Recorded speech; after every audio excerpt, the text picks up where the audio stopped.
Hello, everybody. Wow, I don't think I was amplified last time. Welcome to the St. Louis Angular Lunch, sponsored and hosted by Oasis Digital. You can see our little tree up there. We aim to make this pretty advanced. So if you've been using Angular a while, feel free to bring your hardest questions as part of whatever the topic is. Excuse me, this month we have Chris Hardin, who's going to show us NgRx 8. Just to see how prime the crowd is, raise your hand if you've used NgRx. Okay, that means when we get to Q&A, there should be approximately this many hard questions. So I'm trying to think. I usually also give a plug. If you know anyone who might want a more introductory to intermediate level Angular group, Paul Spears, who is in the middle here, he hosts an evening St. Louis Angular meetup. Tomorrow night, 6:30, it's Angular upgrade party to Angular 8, so bring your laptops. An upgrade party. That sounds fantastic. So I would encourage anyone to go to that if you can. So Chris, take it away. Okay.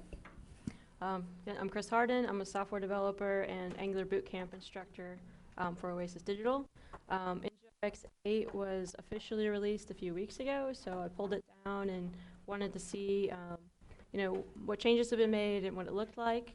And so I was pleasantly surprised when I went to upgrade an example to see how much code I could actually delete and how much less verbose it was, while also having the same amount or more type safety.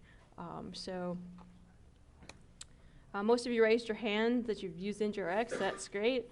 I just went ahead and threw this slide in here just for the quick kind of obligatory introduction of NgRx. So again, we have shared state that is going to be used throughout our application in a global data store. And we have one-way data flow.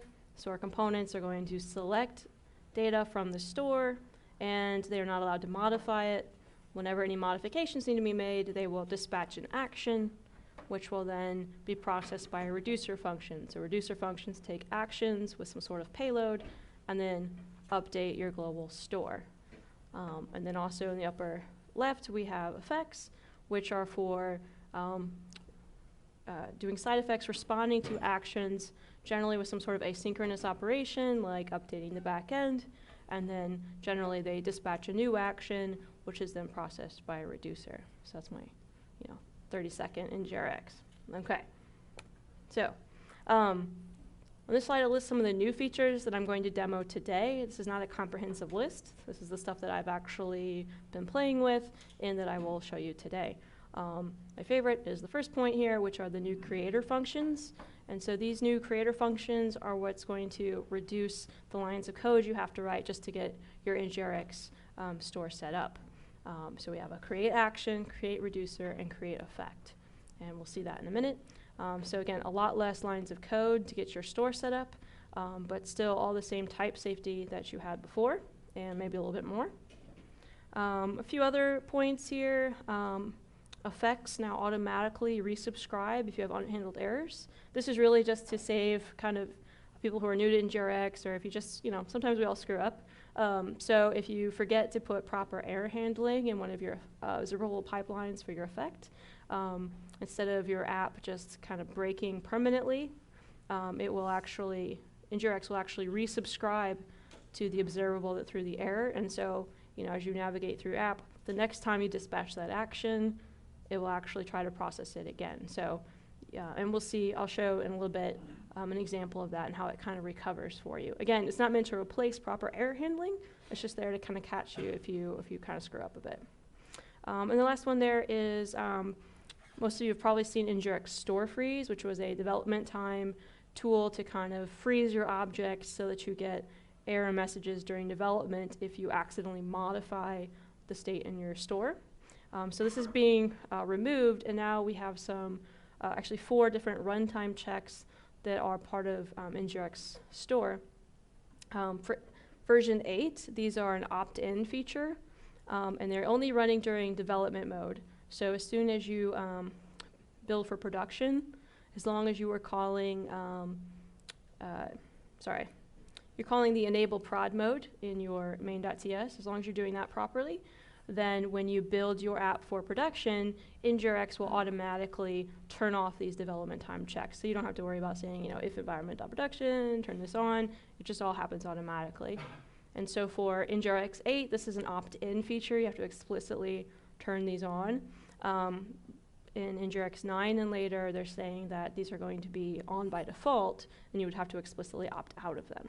So, okay, so let's get to the demo. So here we have the tour of heroes, which I'm sure you've all seen like a billion times now. So I'm going to add a little bit of NgRx to this as an example. So if we look at the Tour of Heroes app and we start to think about our heroes feature, first we're going to identify what kind of shared state we might have. So in this one we have a list of heroes, and we also have the concept of the currently selected hero. Okay, so we have those two pieces of state. And if we think about the actions in our system, we can, get an individual hero, we can update a hero, add a hero, etc. So those are going to be the actions in our system. And again, reducers just take actions and update our state accordingly. So I'm going to just live code a little bit, and then I'm going to skip ahead to the final solution. Okay, so here I have the Tour of Heroes app that I just downloaded the solution from the Angular website. So I downloaded it, it's a CLI app. And then I ran two commands, ng-add NgRx store and ng-add NgRx effects. There we go, store and effects. So what that did was for the add store, it gave me a reducers folder with an index.ts file. And it didn't give me much, just gave me some placeholders, a place to start defining my root level state and my root level reducer map. And then an app module, it just registered my reducer map here for me. Okay. When I ran the add effects, it just added kind of this empty effects class, and then set up, an app module registered that effect. Okay, so far nothing particularly NgRx 8 specific. So now I'm going to start by adding some hero state. So I'm just going to create a new file. Call it heroes.reducer.ts. Okay, so here, I don't know why there's a big indent. First thing we do is define my hero state. Okay, and so I'm going to have a list of heroes of type hero array. And I'm going to import that, okay. And then I'm going to have my selected hero ID, which is just type number. And I'm going to go ahead and set up, TS-lint screwing with me. Go ahead and make that optional, because I don't always have a selection. And I'm going to go ahead and define my initial state, which equals, let's see here, heroes. I'm going to initialize that to an empty array and have no selection. Go ahead and type that. And there we go, okay. So I've defined my hero state. So again, that's all the shared state that I need for this feature. And I'm going to put that into my root store, hero state. Okay, so nothing particularly specific to NgRx 8 yet. But let's go ahead and start adding the actions, and that's where we're going to start seeing the big difference. So I'm going to add heroes, hero. Line 12 there. That's going to cause you trouble later. Where's that? Line 12, property name. Thank you. There we go. All right. So I'm going to add a new file for my actions. So actions.ts. There we go. Okay. So now I want to define some actions. I'm just going to start defining a few of them. So I know I need to get an individual hero. So I'm going to say export const get hero equals. And so this is where I would normally define a constant for the type string and then define a whole class for that get hero action and so on. And then I'd have a union type at the bottom And I'll show actually a side-by-side comparison later. But here, now I'm going to do is call create action, which is the new action creator function from, actually it's a factory that returns an action creator. Okay, so create action. First argument is always my type string, so this is going to be my action.type. So get hero. Okay, and lint is complaining about white space. There we go. Okay. Now, if my action didn't need any payload, I would be done defining this action. That's it, one line. In this case, I actually do want the payload to my action. So I'm going to use this thing called props, which comes with NgRx 8. So I'm going to call the props function. Oops. Call the props function. And the important part here is that I'm going to define what my payload looks like. And we're going to think about it a little bit differently. Before, I'd always think of it as I'm creating an action, I'm passing in a payload. And sometimes I'd call it payload. Now we're going to think more of, okay, we have an action object. It always has a type property. But in addition to that, it may have other properties. So I'm going to define what the rest of the action looks like. So here I'm actually going to pass in an object. And we say, my action is an object with a property called ID, which is a number. Oops. Number. Okay. So what this create action does is it returns a function that creates action instances. And these action instances are of type typed action, and they are also of type object with a property ID, which is a number. And we'll see that in a minute. Let's see. So actually, let's go ahead and use this one so you can see how it's actually dispatched. And I think that makes things a little clearer. So I've got an action defined. I can go ahead and dispatch it from somewhere. So let me just open up a component. Okay, so to dispatch something, I need a store. Okay.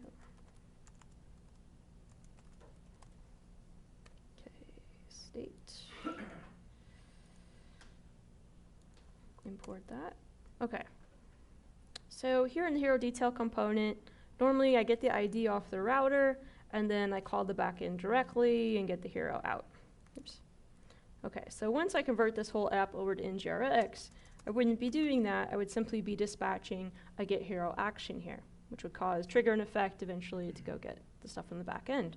So here I say this dot store dot dispatch, and now instead of saying new get hero action, I use my action creator function, which I import. Let's see the imports. Okay, so I'm importing here from my hero actions file. Okay, light the mouse. Okay, and so you can see it's unhappy because it takes one parameter, which is an object containing an ID. Okay. And so this get hero, you can see here, I don't know if y'all can read that from back there, but if I hover over the get hero action creator, I can see that it's a function that takes in an object with an ID property, and it returns an object that is both a typed action of get hero and some object with an ID property that is a number. So it's very strongly typed. Let's see if I can screw it up. There we go. And so I was like, no, that was not supposed to be part of the action. So again, strongly typed. So that was creating an action and dispatching it. So let me go ahead and create a couple more actions here. So we have a get hero success equals create action. This one would be get hero success. This one is going to be props, and it's going to take in an object containing the hero that we have selected, which is of type hero. Okay, get this out here. Okay, I'm going to import that. Okay. Okay. So again, on that one, I'm also using the props function. I'm going to show a different way in a second. First, I'm going to do one more action here. Import, export const, add hero. And I promise I won't create all the actions right here. That would take forever. Okay, last one. Create action. Okay, add hero. Okay, and I'm going to start off using the props, and then I'll show a different way in a second. So again, props. Okay, so this thing takes the hero that we want to add, and it's of type hero. Okay, great. And playing about new line, which is annoying. There we go. Okay, so I have my add hero action, and it takes the hero. Let's go try to dispatch this one, and we'll see a little bit of ugliness. So under heroes, heroes component. Here, this is where we normally add a hero. Let's go ahead and add the store in. Private store, store, state.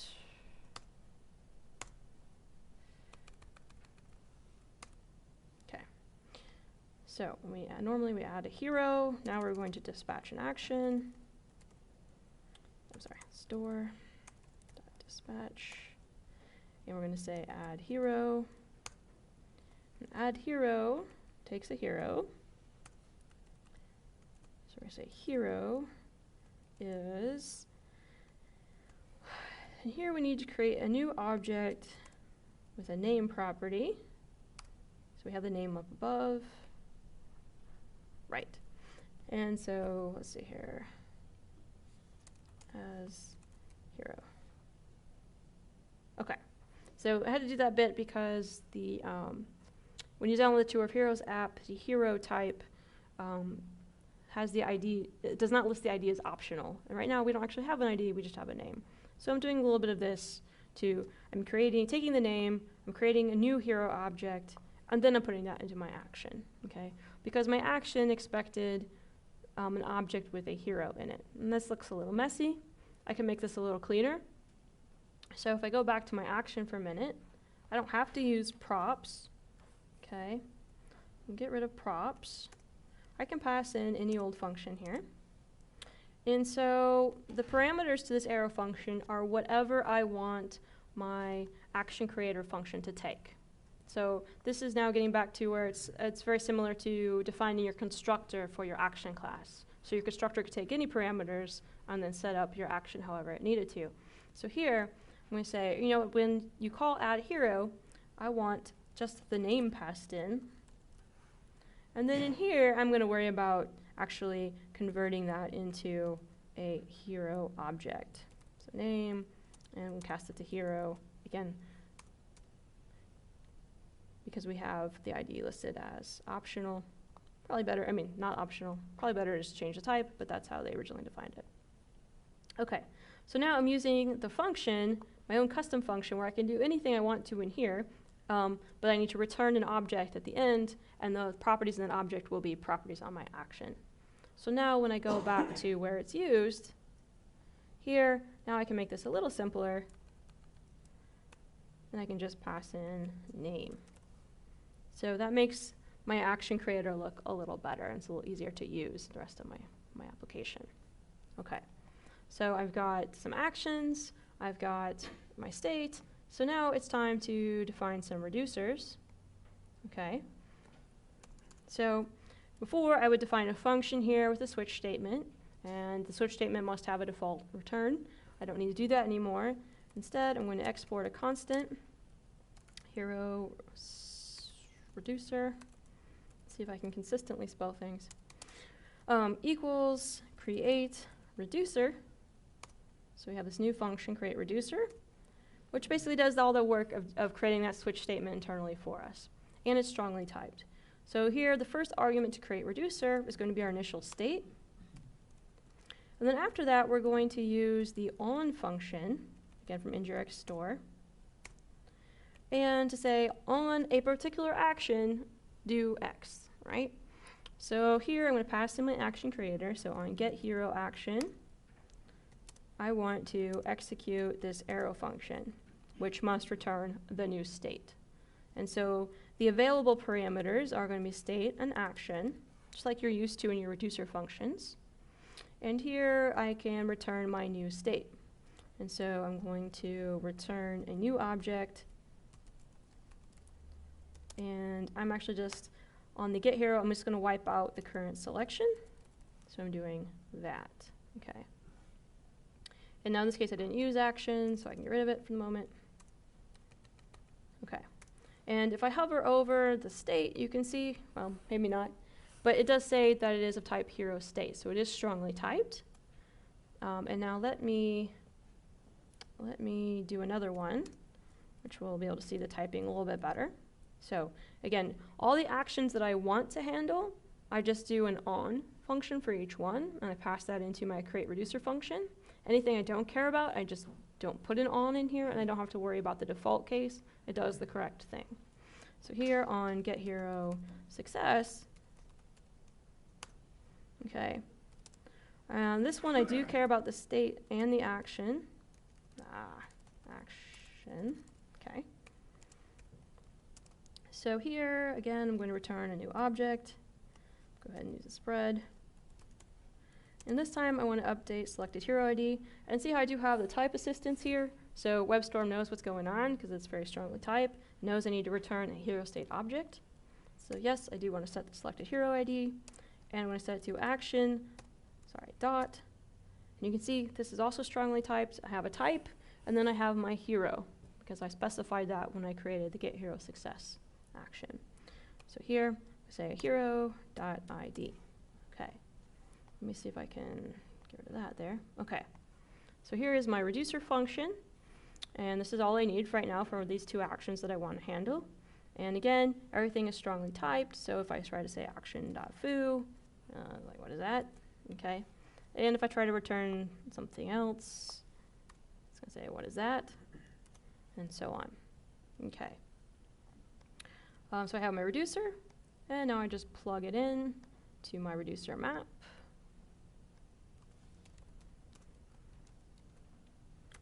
Hero reducers. Okay. And I'm good to go. Now, so this would work. I've done my state, my actions, my reducer. So this would run in dev mode. There's one more step. So right now, this would not actually AOT compile, which I found out after a while. So when I get to the final solution, I'll show you the extra bit needed to actually make it AOT compile and talk about that a little bit more. Okay. So that's, actions, reducers. The last piece I want to try to code real quick is an effect. So here I have this empty effect service, and it imported the effect decorator for me. We're not going to use that anymore.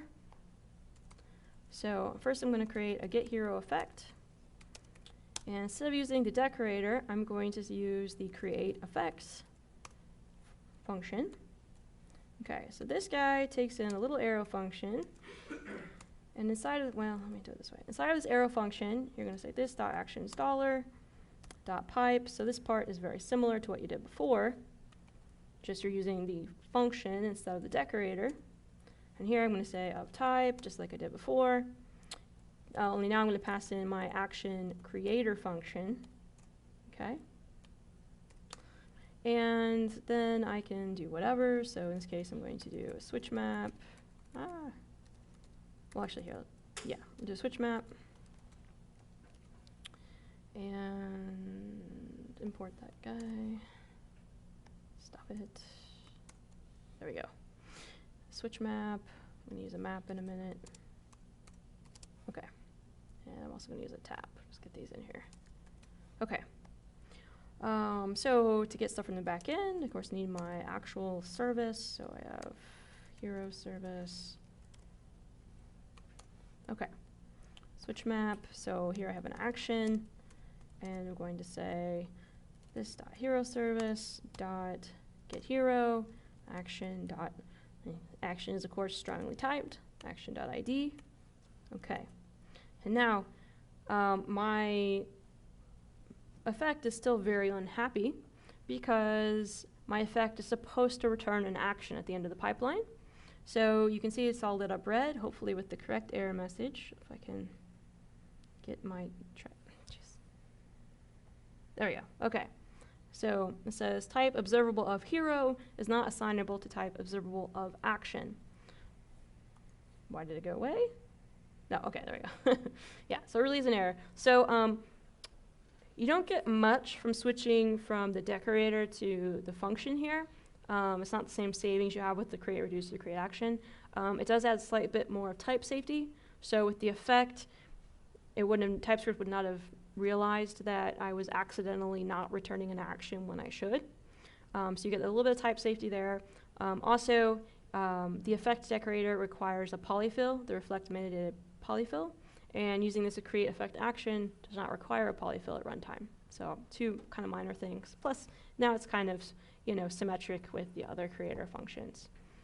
So here, if I add in my map to actually create my get hero success action, so now I've got a hero from the switch map, and I'm going to just create my get hero success, and it takes in a hero. So now it's happy, and I'm all done. Add in one more quick one. Let's say I have just like a real, I just want to log every action in my system. So let's do that real quick. Create effect. Okay, this dot actions dollar dot pipe. Here, I'm really just doing a side effect. That's it. Like, I just want to do some logging, so I'm just going to use tap. Okay, and so I'm going to say action, and on any action, I just want to console log it. Okay, just for debugging. Wouldn't really do some production. Okay, so this should be unhappy. Be unhappy. Oh, no, actually it's not unhappy. Hold on. Tap. It's returning the same action again. Let's do something to make it unhappy. Okay. Sorry, my computer's freaking out on me. Okay, map. Because that's the original action. Let's just return anything else. Okay. Again, it's unhappy because I'm not returning an action. I don't actually want to return an action. So here, just like you could in the decorator before, now you can say dispatch false. And now it fixes the typing issue, and it will not, try to dispatch whatever it is I return. Okay. And I can probably just take this off, and it's not going to keep dispatching those actions over and over again. So we're all good. Okay. I think that was what I wanted to cover right now. So I'm going to go ahead and skip to the end. Here we go. Reset.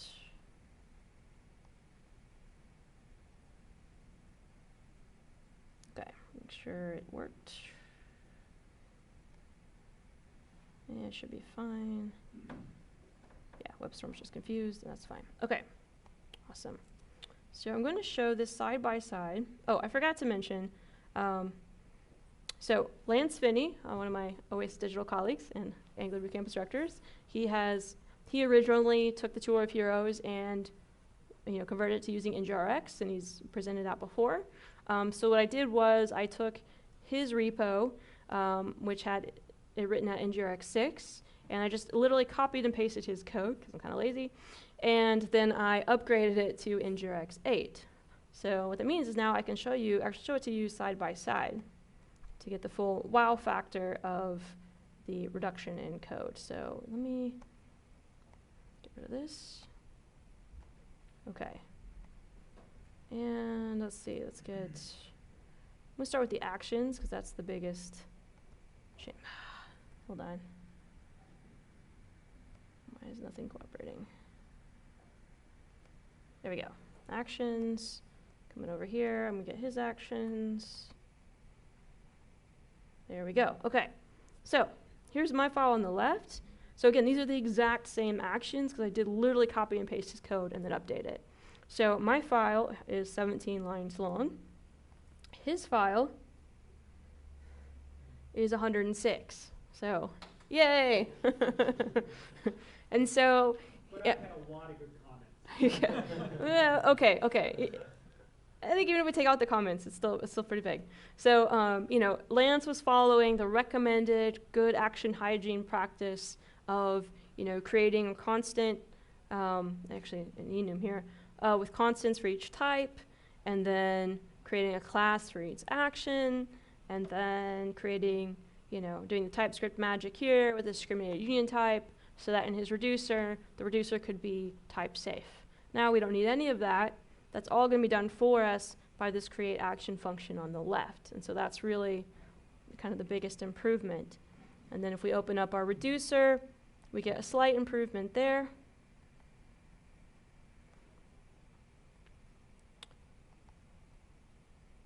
So let's find my reducer function here.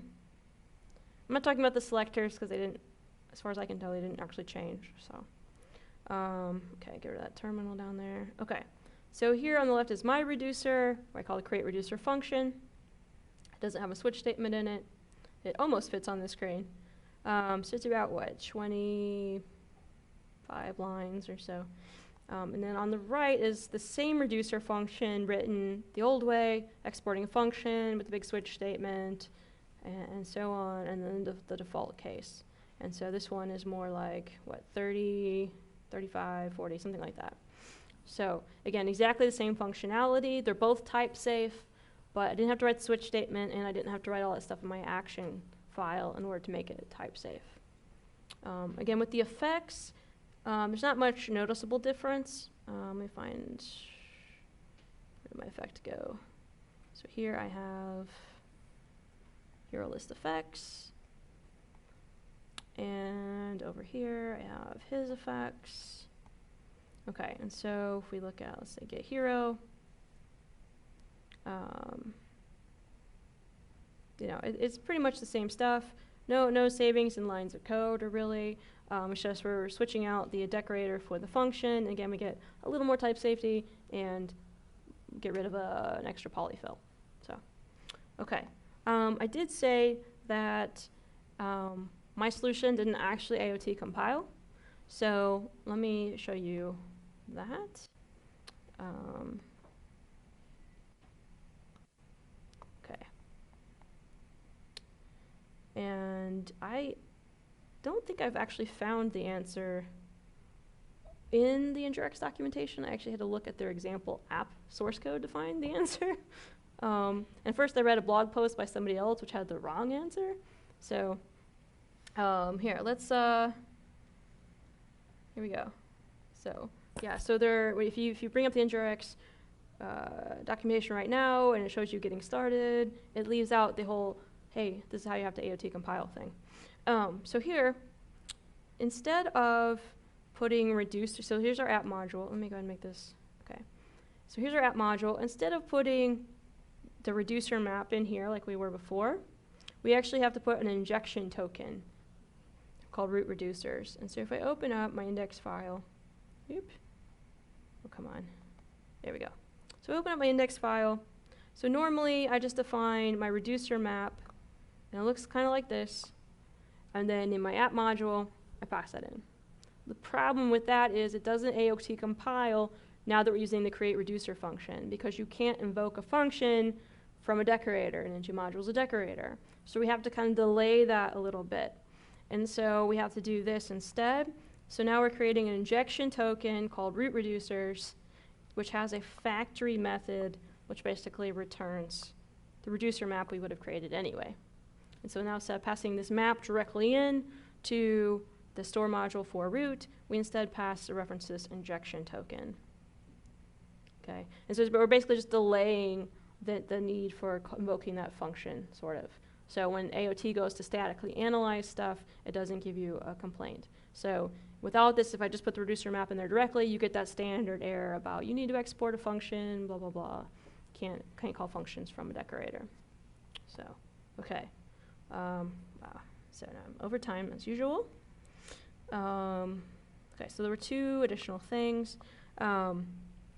Again, the whole resubscribe thing.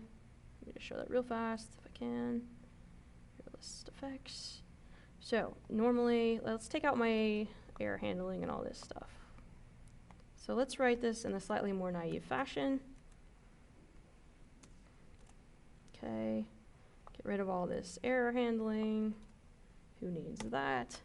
Okay, see if I can get back to the right number of parentheses, and I did. Okay, so here I have a more naive version.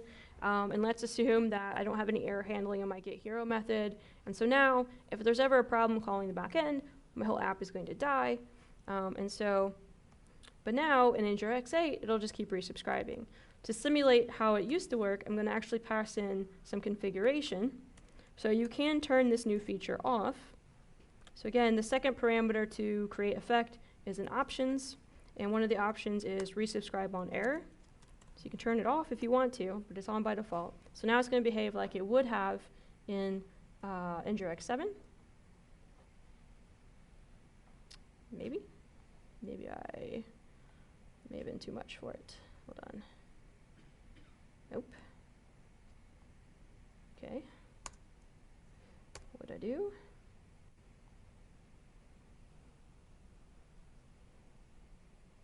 Interesting.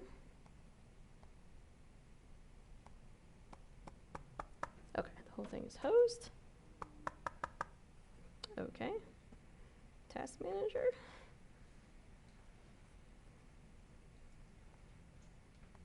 Kill. Start over. Yeah. Yes, okay. Okay, so, oh, I forgot to put the error in. Okay, there we go. So, it'll work perfectly. So I'm going to throw in an arbitrary error, just for demonstration.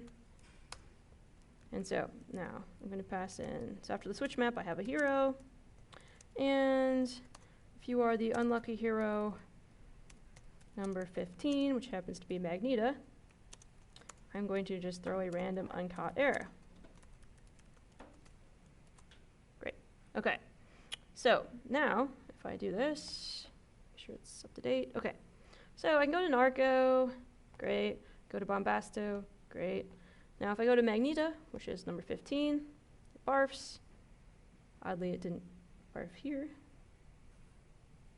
Okay. So I'm actually surprised it didn't print any messages to the console, but whatever. Obviously it didn't work because it didn't load Magneta. And so now, if I go back here, it should still continue to not work. So you see, I'm like permanently stuck on Bombasto, which is not good. All right.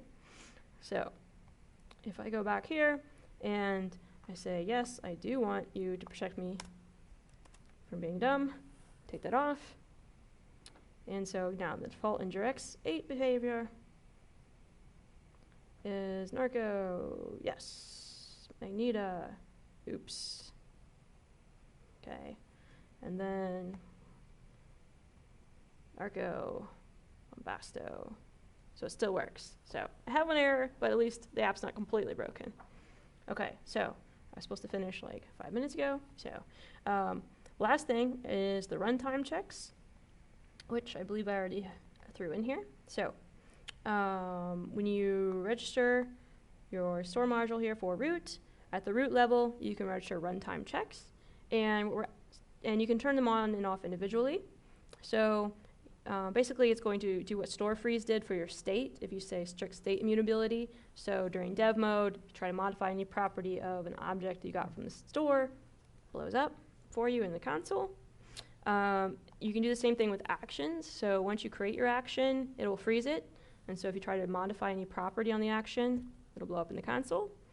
And also, we have these strict state serializability and strict action serializability. So what it means to be serializable is that if I do a JSON stringify on something, and then I do a JSON parse, the two objects should be equivalent, my original one and the one I rehydrated. So the way you can break that is by putting something like a date in your store, in your state. So if I updated my state to have, if I put something in here like a date object, now my state is not going to be serializable. And so mostly that's okay, but if I wanted to then later on add anything like meta reducers to persist this to local storage and rehydrate it or something like that, it would break it. And the reason we want actions to be serializable, so you can do the same thing too. If you throw a date property on an action, it'll also fail that check. And again, the idea is that you can serialize them out to JSON for things like, the Redux dev tools, and if you want to do some sort of undo redo and you want to be able to serialize out, your actions so that you can replay them later and stuff like that. So those 4 checks you can turn on. Okay, so I believe that was the end of the demo. And hold on, let me bring up this one, which will probably bring up the wrong one. So let's go to Oasis. Get my slides back since Chrome crashed on me. Here we go.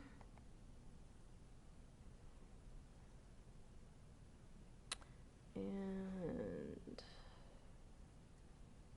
okay, so I demoed everything I mentioned on the previous slide. These are a couple other things that were mentioned that I have not actually looked at, but in case you want to look them up. So again, NgRx data is now officially part of the platform. There also are some interesting looking updates to router store that I haven't had time to look at, and also some testing support. So they added the ability to easily mock out selectors if you want to test, a component that's using the store without actually having to build up the whole store. So you can make your tests more, properly isolated. And then we have references. So my finished NgRx 8 app is available on my GitHub at starjumper30. And then Lance's repo is there as well, lm50. And then just a reference to the link where I downloaded the Tour of Heroes. The 4th bullet there is a Medium article where one of the NgRx team members kind of goes through all the NgRx 8 updates. And then the second from the bottom is actually a GitHub issue where they explained why they chose to do create effect instead of just keeping the decorator. Because I was like, why did they do that? It didn't seem that obvious when you just switch over. So there's a whole discussion of that in there, and then just the docs. So, all right. Any questions? I have like 50. Someone else can go first. So with the immutability helpers, whenever those end up triggering a problem, do you know if it actually just like kills the app, or does it just like warn you in the console? Because that's something I hated about store freeze, was like, I know it's a problem, but don't kill my app over it. It just logs it in the console.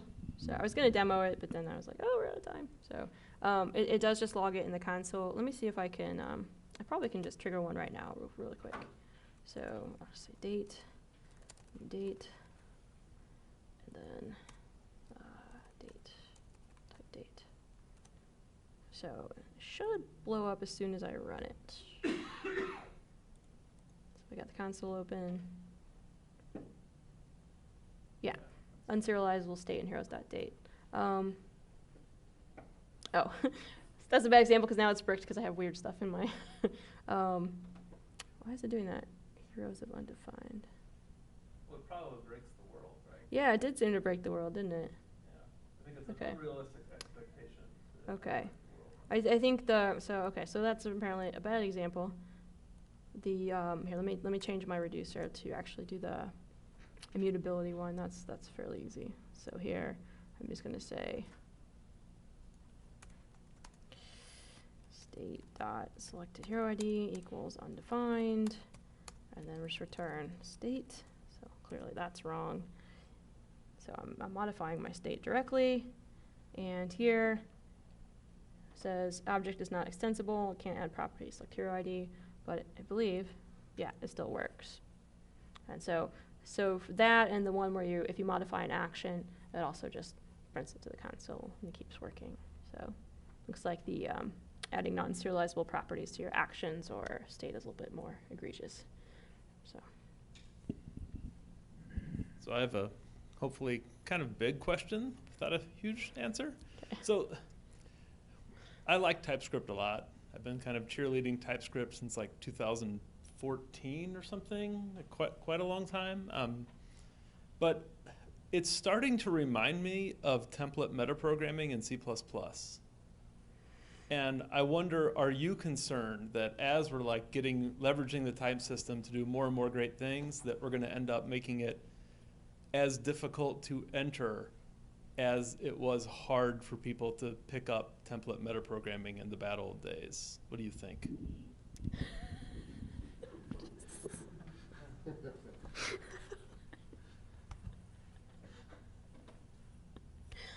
I like it.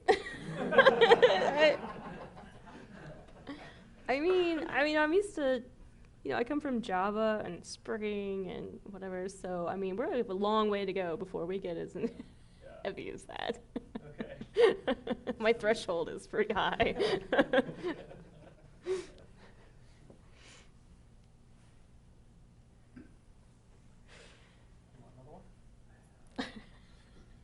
Yeah, I was gonna Okay. make this the last one since there's limited questioning interest. It looks like it's a lot more concise. One of the biggest criticisms I've heard over time of not really so much NgRx, but like kind of the general pattern approach, is that just a lot of boilerplate verbosity. How much of the way from where we were to it's all great now do you think these improvements get us in terms of that boilerplate verbosity problem? I think it's pretty awesome. I mean, I don't see how you could get any smaller, really. I mean, each action is exactly one line. The reducer, to me, feels more natural. There's this feeling of, yeah, on this type of action, I want to do something. It assumes, well, this is wrong, obviously, but, it knows that I'm going to be returning a state object. It knows, so I don't have to do a lot of extra setup. There's no default handling. I mean, I feel like I can't personally think of how it would possibly get smaller. Like, and the whole point was to be very explicit about what you want your application to do.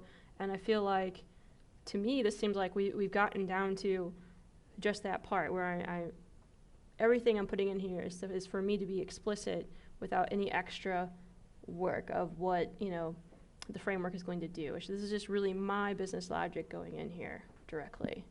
I really don't see how it could get better. I mean, one line per action is pretty good. And the effects, we didn't get much improvement there, but, it's just observable RxJS. So, that's really not an NgRx kind of thing, right? So for that, I mean, all we're doing really here is the of type, and the rest is just pure RxJS. So I don't see where NgRx would improve on that. So I don't know. I feel pretty comfortable with, and you don't have to know. And so yeah, TypeScript. So advances in TypeScript. So I really stopped paying attention to TypeScript change lists like a long time ago, because it's like, to me, the impression was all this kind of metadata, higher level stuff that mostly authors of things like NgRx and RxJS are going to care about. Me as an everyday developer, I'm not writing code like that. But I feel like what that's allowed them to do is be more sophisticated behind the scenes in these libraries. So now when I go to create my action, wherever it went, there's so much TypeScript magic happening there, but I don't really need to care about it. All I know is that I have the type safety where I need it, and most of that is really abstracted away from me. The only bit of, kind of weirdness is this props thing.